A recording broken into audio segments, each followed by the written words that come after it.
नमस्कार दोस्तों, हिंदू कहानी संग्रह में आप सभी का स्वागत है। आज नवरात्रि व्रत कथा का महत्व जानते हैं। एक समय बृहस्पति जी ने ब्रह्मा जी के समक्ष चैत्र व आश्विन मास के शुक्ल पक्ष में पड़ने वाले नवरात्र का महत्व जानने की इच्छा जताई। इन्होंने कहा, इस व्रत का क्या फल है और इसे किस प्रकार किया जाता है। सबसे पहले इस व्रत को किसने किया, ये सब विस्तार से कहिए। बृहस्पति जी के प्रश्नों का जवाब देते हुए ब्रह्मा जी ने कहा, हे बृहस्पति, प्राणियों के हित की इच्छा से तुमने बहुत अच्छा प्रश्न किया है। जो इंसान मनोरथ पूर्ण करने वाली माँ दुर्गा, महादेव, सूर्य और नारायण का ध्यान करता हुए धन्य है। यह नवरात्र व्रत संपूर्ण कामनाओं को पूर्ण करने वाला है। इस व्रत को करने से पुत्र, सुख, धन, विद्या और सुख मिलता है। इस व्रत को करने से रोग दूर हो जाता है। घर में समृद्धि की वृद्धि होती है। बंध्या को पुत्र प्राप्त होता है। समस्त पापों से छुटकारा मिल जाता है। जो मनुष्य इस नवरात्र व्रत को नहीं करता वह अनेक दुखों को भोगता है। यदि व्रत करने वाला मनुष्य सारे दिन का उपवास न कर सके तो एक समय भोजन करे और 10 दिन बांधवों सहित नवरात्र व्रत की कथा का श्रवण करे। हे बृहस्पति, जिसने पहले इस महाव्रत को किया है वह कथा मैं सुनाता हूँ। ब्रह्मा जी बोले, प्राचीन काल में मनोहर नगर में पीठत नाम का एक अनाथ ब्राह्मण रहता था। वह माँ दुर्गा का भक्त था।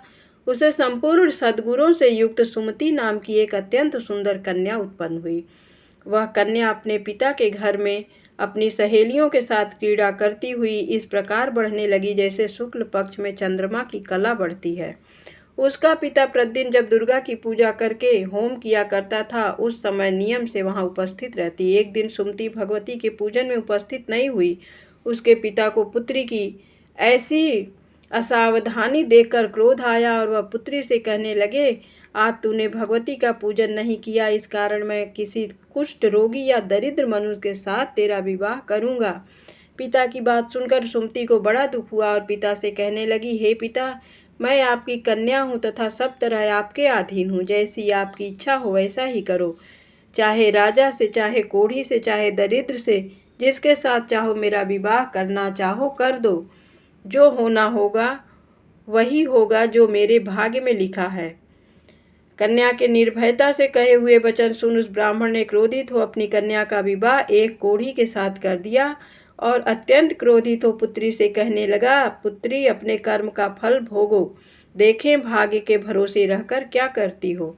पिता के ऐसे कटु वचनों को सुन सुमति मन में विचार करने लगी, मेरा बड़ा दुर्भाग्य है जिससे मुझे ऐसा पिता मिला। इस तरह अपने दुख का विचार करती हुई वह कन्या अपने पति के साथ वन में चली गई और डरावने कुशायुक्त उस निर्जन वन में उन्होंने वह रात बड़े कष्ट से व्यतीत की। उस गरीब बालिका की ऐसी दशा देख देवी भगवती ने पूर्व काल के उसके पुण्य के प्रभाव से प्रकट हो सुमति से कहा, हे दीन ब्राह्मणी, मैं तुझसे प्रसन्न हूँ। तुम जो चाहो सो वरदान मांग सकती हो। भगवती दुर्गा का यह वचन सुन ब्रह्माणी ने कहा, आप कौन हैं, वह सब मुझसे कहो। ब्राह्मणी का ऐसा वचन सुन देवी ने कहा कि मैं आदिशक्ति भगवती हूँ और मैं ही ब्रह्म विद्या व सरस्वती हूँ। प्रसन्न होने पर मैं प्राणियों का दुख दूर कर उनको सुख प्रदान करती हूँ। हे ब्राह्मणी, मैं तुझ पर तेरे पूर्व जन्म के पुण्य के प्रभाव से प्रसन्न हूँ। तू पूर्व जन्म में निषाद की पत्नी थी और अति पतिव्रता थी। एक दिन तेरे पति निषाद ने चोरी की। चोरी करने के कारण तुम दोनों को सिपाहियों ने पकड़ लिया और जेल खाने में कैद कर दिया। उन लोगों ने तुझको और तेरे पति को भोजन भी नहीं दिया। इस प्रकार नवरात्र के दिनों में तुमने न तो कुछ खाया और न जल ही पिया। इस प्रकार 9 दिन तक नवरात्र का व्रत हो गया। हे ब्राह्मणी, उन दिनों में जो व्रत हुआ, इस व्रत के प्रभाव से प्रसन्न होकर मैं तुझे मनोवांछित वर देती हूँ। तुम्हारी जो इच्छा हो सो मांगो। इस प्रकार दुर्गा जी के वचन सुन ब्राह्मणी बोली, अगर आप मुझ पर प्रसन्न हैं तो हे दुर्गे माँ, मैं आपको प्रणाम करती हूँ। कृपा करके मेरे पति का कोढ़ दूर करो। देवी ने कहा, उन दिनों तुमने जो व्रत किया था उस व्रत का एक दिन का पुण्य पति का कोढ़ दूर करने के लिए अर्पित करो। उस पुण्य के प्रभाव से तेरा पति ठीक हो जाएगा। इस प्रकार देवी के वचन सुन वह ब्राह्मणी प्रसन्न हुई और पति को निरोग करने की इच्छा से जब उसने तथास्तु ऐसा वचन कहा, तब उसके पति का शरीर भगवती दुर्गा की कृपा से कुष्ठ रोग से रहित हो गया।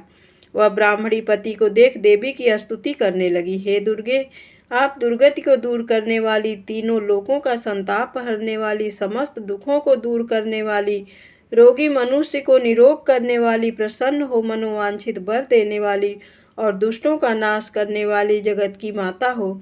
हे अम्बे, मुझ निरपराध अबला को मेरे पिता ने कोढ़ी के साथ विवाह कर घर से निकाल दिया। पिता से तिरस्कृत निर्जन वन में विचर रही हूँ। आपने मेरा इस विपदा से उद्धार किया है। हे देवी, आपको प्रणाम करती हूँ, मेरी रक्षा करो। उस ब्राह्मणी की ऐसी स्तुति सुन देवी बहुत प्रसन्न हुई और ब्राह्मणी से कहा, हे ब्राह्मणी, तेरे उदालय नामक अति बुद्धिमान, धनवान, कीर्तिवान पुत्र शीघ्र उत्पन्न होगा। ऐसा वर देकर देवी ने ब्राह्मणी से फिर कहा कि और जो कुछ तेरी इच्छा है वह मांग ले। सुमति ने कहा, हे भगवती दुर्गे, अगर आप मुझ पर प्रसन्न हैं तो कृपा करके मुझे नवरात्र व्रत की विधि का विस्तार से वर्णन करें। ब्राह्मणी के वचन सुन माँ दुर्गा ने कहा, हे ब्राह्मणी, मैं तुम्हें संपूर्ण पापों को दूर करने वाले नवरात्र व्रत की विधि बतलाती हूँ। चैत्र मास के शुक्ल पक्ष की प्रतिपदा से लेकर 9 दिन तक व्रत करें। यदि दिन भर का व्रत न कर सके तो एक समय भोजन करें। शुभ मुहूर्त में घट स्थापन करें और वाटिका बनाकर उसको प्रतिदिन जल से सींचें। महाकाली, महालक्ष्मी और महासरस्वती की मूर्तियां स्थापित कर उनकी विधि सहित पूजा करें। बिजौरा के फल से अर्घ देने से रूप की प्राप्ति होती है। जायफल से अर्घ देने पर कीर्ति, दाख से कार्य की सिद्धि होती है। आंवले से सुख की प्राप्ति और केले से अर्घ देने से आभूषणों की प्राप्ति होती है। इस प्रकार पुष्पों व फलों से अर्घ देकर व्रत समाप्त होने पर 9वें दिन विधि विधान हवन करे। खांड, घी, गेहूँ, शहद, जौ, तिल, बिल्व, नारियल, दाख और कदम्ब जैसी विभिन्न सामग्रियों से हवन करें। आंवले से कीर्ति और केले से पुत्र की, कमल से राज सम्मान की और दाखों से संपदा की प्राप्ति होती है। खांड, घी, नारियल, शहद, जौ और तिल तथा फलों से होम करने से मनोवांछित वस्तु की प्राप्ति होती है। व्रत करने वाला मनुष्य इस विधि विधान से होम कर आचार्य को अत्यंत नम्रता के साथ प्रणाम करे और यज्ञ की सिद्धि के लिए उसे दक्षिणा दें। इस प्रकार बताई हुई विधि के अनुसार जो व्यक्ति व्रत करता है उसके सब मनोरथ सिद्ध होते हैं, इसमें तनिक भी संदेह नहीं है। इन 9 दिनों में जो कुछ दान आदि दिया जाता है उसका करोड़ों गुना फल मिलता है। इस नवरात्र व्रत करने से अश्वमेघ यज्ञ का फल मिलता है। हे ब्राह्मणी, इस संपूर्ण कामनाओं को पूर्ण करने वाले उत्तम व्रत को तीर्थ, मंदिर अथवा घर में विधि के अनुसार करें। ब्रह्मा जी बोले, बृहस्पति जी से बोले, इस प्रकार ब्राह्मणी को नवरात्रि व्रत विधि बताकर देवी अंतर्धान हो गई। अतः जो मनुष्य या स्त्री इस व्रत को भक्ति पूर्वक करता है वह इस लोक में सुख प्राप्त कर अंत में मोक्ष की प्राप्ति करता है। धन्यवाद दोस्तों। कहानी कैसी लगी कृपया कमेंट में ज़रूर लिखिएगा। जय माता रानी की।